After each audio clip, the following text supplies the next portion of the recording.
Hi everyone, this is Ina Sharma. I welcome you all to our YouTube channel Target for IQ. आज का जो हमारा topic है वो है protection of women from domestic violence act 2005। देखिए ये जो एक्ट है ये आपका अभी आरजेएस प्री एंड मेंस के पॉइंट ऑफ व्यू से इम्पोर्टेंट है, plus practical point of view से तो ये इम्पोर्टेंट है ही, ठीक है। बट क्योंकि हमें एग्जाम पॉइंट ऑफ व्यू से अभी पढ़ना है तो उस एस्पेक्ट से अगर हम इस एक्ट को देखेंगे तो ज्यादा बेहतर रहेगा। चलिए हम बात करते हैं इस एक्ट की। तो ये जो आपका एक्ट है basically protection of women from domestic violence act, ये ऐसा कोई सिमिलर प्रोविजन क्या आपके पास और है? अगर हम बात करें सेक्शन 498A की, तो 498A हमारे पास है तो डोमेस्टिक वायलेंस से रिलेटेड, लेकिन थोड़ा सा आप कह सकते हैं नैरो सेक्शन है। वो सिर्फ और सिर्फ एक रिलेशनशिप की बात करता है। वो कहता है कि कोई भी अगर वुमेन है जो कि मैरिड वुमेन है, अगर उसके अगेंस्ट उसका हस्बैंड किसी भी तरीके की कोई क्रुएलिटी करता है या हस्बैंड के रिलेटिव कोई क्रुएलिटी करते हैं तो वो 498A में अपनी FIR लॉन्च करवा सकती है, ठीक है। ये जो एक्ट है ये जो प्रोविजन है ये नैरो प्रोविजन है। लेकिन अगर हम डोमेस्टिक वायलेंस एक्ट की बात करते हैं तो यहाँ पे बेसिकली आपके पास बहुत वाइड स्कोप है। इसका जो आप कह सकते हैं जो स्कोप है वो बहुत बड़ा है, और इसमें आपकी जो कंप्लेंट्स है वो कोई भी वुमेन जो कि आपकी डोमेस्टिक रिलेशनशिप में है बाय वर्च्यू ऑफ कंसैंग्विनिटी, यानी कि वो बाय ब्लड रिलेटिव्स हैं, जैसे कि अगर एक आप बात करें ब्रदर सिस्टर की, ठीक है, या फादर और डॉटर की, या फादर या मदर और सन की, तो ऐसी जितनी भी रिलेशनशिप है वो एक डोमेस्टिक रिलेशनशिप है, या अडॉप्शन से रिलेटेड है, या मैरिज से रिलेटेड है, या in the nature of marriage है। आपको पता ही है कि अगर कोई रिलेशनशिप जो कि एक, अगर हम बात करें लिव इन रिलेशनशिप की, तो उसको भी यहाँ रिकॉग्नाइज किया गया है। अगर दो लोग लिव इन रिलेशनशिप में रहते हैं तो और वुमेन के अगेंस्ट किसी भी तरीके का कोई डोमेस्टिक वायलेंस होता है तो वहां पे इस एक्ट के अंदर वो अपनी कार्रवाई कर सकती है। तो इस हिसाब से इस एक्ट का जो स्कोप है वो बहुत बड़ा है, ठीक है। 498A एक पार्ट है, बट ये जो पूरा डोमेस्टिक वायलेंस एक्ट है वो सारे वायलेंस की बात कर रहा है, ठीक है, वुमेन के अगेंस्ट हुए हर तरह के वायलेंस। अब हम ये देखते हैं कि ये जो एक्ट है बेसिकली ये कुछ रिकमेंडेशंस पे बेस्ड है, और वो कौन सी रिकमेंडेशंस हैं? तो यहाँ देखिए, सबसे पहले वियना अकॉर्ड ऑफ 1994। तो यहाँ जो सबसे पहले ये क्वेश्चन रेज किया गया था for the empowerment of women. तो और ये कई बार रिकमेंडेशंस दी गई है कि कुछ ऐसे लॉज बनाए जाएं जो कि कहीं ना कहीं वुमेन की सेफ्टी को एनहांस करते हो। Beijing declaration and the platform for action 1995, जो कि हमेशा डिस्क्रिमिनेशन अगेंस्ट वुमेन की बात करता है, और वो ये कहता है कि मेक सम स्ट्रैटेजीज जहां कि हम जो भी वुमेन के अगेंस्ट डिस्क्रिमिनेशन है या उनकी जो रिप्रेजेंटेशन है इन सोसाइटी, उसको हम कहीं ना कहीं हमें उसे कम करना है। जो इनइक्वालिटी है ना बिटवीन मैन एंड वुमेन, आपको उसे कम करना है। और वो आप कब कर सकते हैं? जब आप उसके राइट्स को प्रोटेक्ट करेंगे, उसको एनकरेज करेंगे। आता है next CEDAW. CEDAW is convention on elimination of all kinds of discrimination against women. ये जो एक कन्वेंशन है इसको इंडिया ने साइन किया, और यहाँ बेसिकली जो मेन मोटिव है इस एक्ट का वो यही है कि वुमेन के अगेंस्ट जो भी डिस्क्रिमिनेशन है आपको उसको एलिमिनेट करना है। और आप कुछ ऐसे लॉज बनाइए कि अगर वुमेन के अगेंस्ट किसी भी तरीके का कोई भी वायलेंस अगर विद इन फैमिली हो रहा है तो आप उसको प्रोटेक्ट करें। तो बेसिकली हमारा ये जो एक्ट है ये इसके रिकमेंडेशंस पे, जनरल रिकमेंडेशंस पे बेस्ड है। उसके अलावा हमारे पास article 14, 15, 21 of constitution of India तो है ही, ठीक है, जो कि equality among men and women, या आपका किसी भी तरह की डिस्क्रिमिनेशन अगर की जाती है on the basis of sex, तो आर्टिकल 15 इसको प्रोहिबिट करता है। आर्टिकल 21 राइट टू लाइफ की बात करता है, जहां की every person is entitled to have to live his life on his own वे।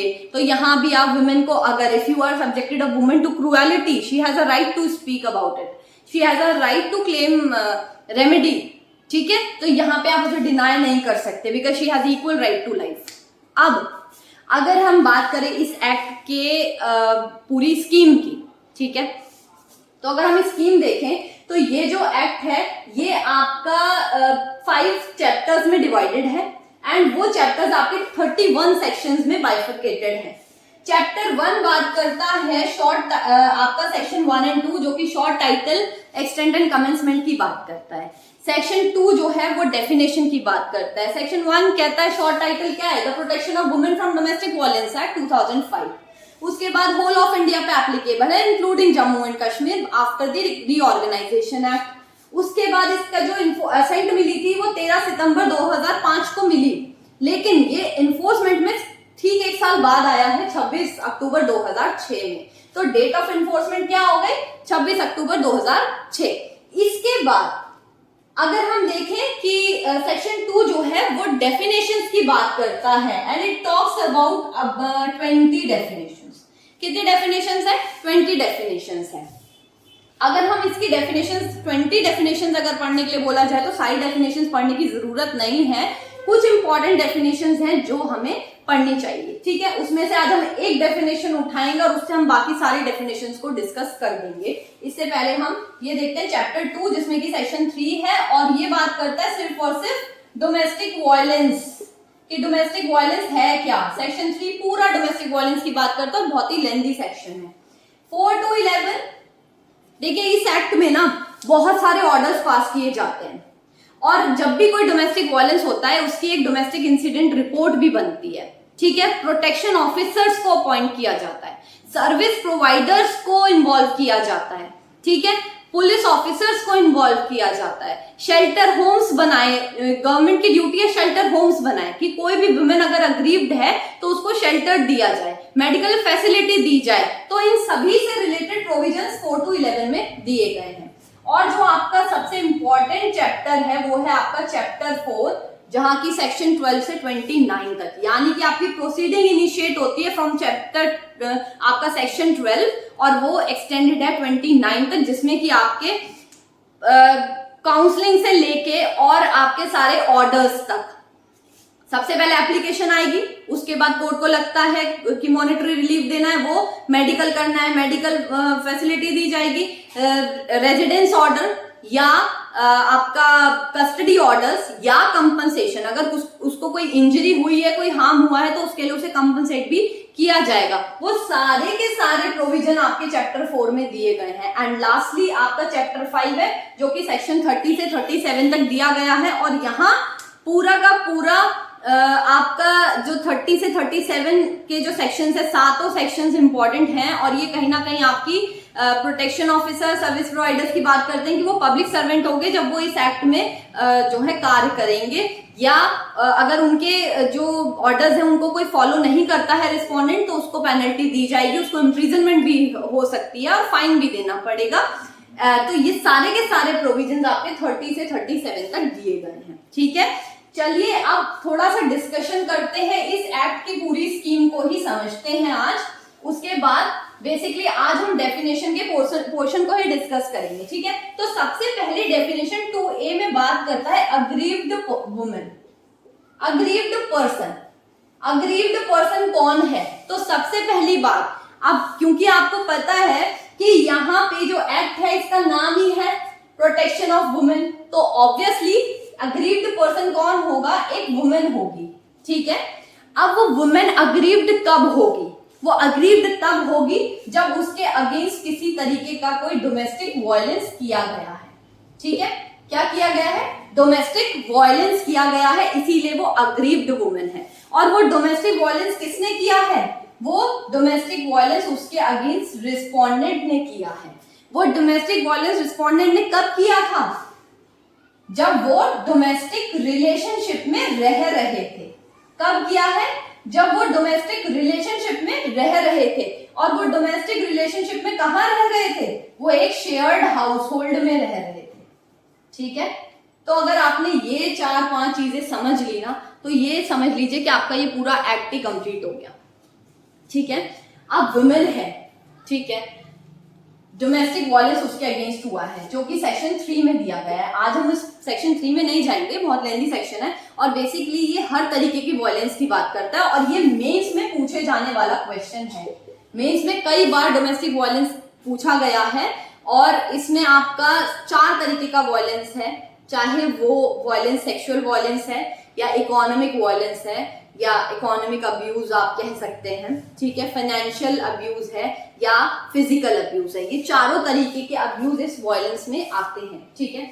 उसके बाद रिस्पोंडेंट कौन है, तो रिस्पोंडेंट की जो डेफिनेशन है वो 2Q में दी गई है, जहां पे ये कहा गया है कि कोई भी अडल्ट मेल पर्सन, यहाँ जो टर्म यूज हुई है वो अडल्ट मेल पर्सन है, लेकिन अब उस अडल्ट मेल पर्सन को डिलीट कर दिया, अडल्ट मेल पर्सन को डिलीट कर दिया है हरसोरा वर्सेस हरसोरा के केस से, हरसोरा वर्सेस हरसोरा के केस से इस अडल्ट मेल पर्सन को डिलीट कर दिया। अब ये यूजफुल प्रोविजन नहीं है। अब यहाँ पे respondent can be any person, any person मतलब चाहे मेल चाहे फीमेल, बट 2016 में ये केस आया था, 2016 से पहले सिर्फ और सिर्फ मेल पर्सन को ही रेस्पोंडेंट की कैटेगरी में रखा गया था, ठीक है। बट अब यहाँ पे जो मेल पर्सन को हटा दिया गया है, डिलीट कर दिया गया, अब यहाँ है एनी पर्सन। अभी बेरक में आपको मिलेगा, लेकिन उसके कमेंट्स में आपको ये केस लॉ दिया गया है और वहां लिखा गया है कि ये डिलीट कर दिया गया है, ठीक है। ये 2Q में दिया है। उसके बाद आपको देखना है रिस्पोंडेंट कहाँ रहता था, अग्रीव्ड पर्सन के साथ डोमेस्टिक रिलेशनशिप में रहता था, और डोमेस्टिक रिलेशनशिप को 2F में डिफाइन किया गया है। और वो डोमेस्टिक रिलेशनशिप कैसे, मान लीजिए अग्रीव्ड वुमेन जो थी वो वुमेन रिस्पोंडेंट के साथ रह रही है अभी एक घर में, ठीक है, या किसी भी प्लेस में, ठीक, और वो in the nature of domestic relationship है। कैसे, या तो उसके साथ रही है, कैसे, या तो बाय ब्लड रिलेटेड है, या बाय अडॉप्शन रिलेटेड है, या बाय मैरिज रिलेटेड है, या in the nature of marriage है, या ज्वाइंट फैमिली का पार्ट है, ठीक है। कैसे कैसे देखिए, या तो वो कंसैंग्विनिटी से रिलेटेड है, कंसैंग्विनिटी, या अडॉप्शन, ठीक है, या मैरिज, या nature of marriage, in the nature of marriage आप कह सकते हैं यहाँ पे लिव इन रिलेशनशिप को रिकॉग्नाइज किया गया है, या फिर अगर आप एक और बात करें तो वो है जॉइंट फैमिली, ठीक है, जॉइंट फैमिली का पार्ट है। तो अगर इस रिलेशनशिप में रह रहे हैं एक स्पेस में, वो कौन सा स्पेस है, वो है शेयर्ड हाउस होल्ड, और 2S में शेयर्ड हाउस होल्ड, देखिए S से शेयर्ड है, 2S से याद करने का तरीका है, तो शेयर्ड हाउस होल्ड में वो रह रहे हैं। अब वो शेयर्ड हाउस होल्ड कैसा है, देखिए, अब वो शेयर्ड हाउस होल्ड या तो ओन्ड है, या तो वो टेनेंटेड है, ठीक है, या वो ज्वाइंट फैमिली प्रॉपर्टी है, ठीक है।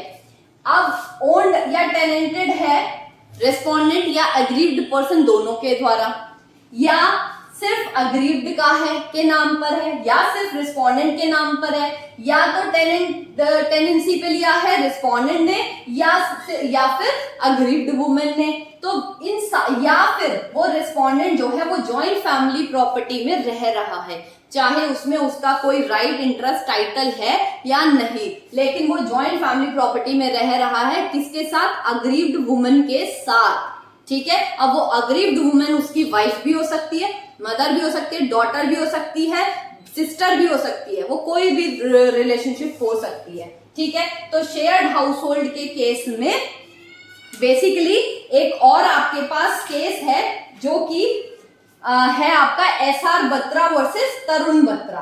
मैं यहीं पे इसको लिख देती हूँ,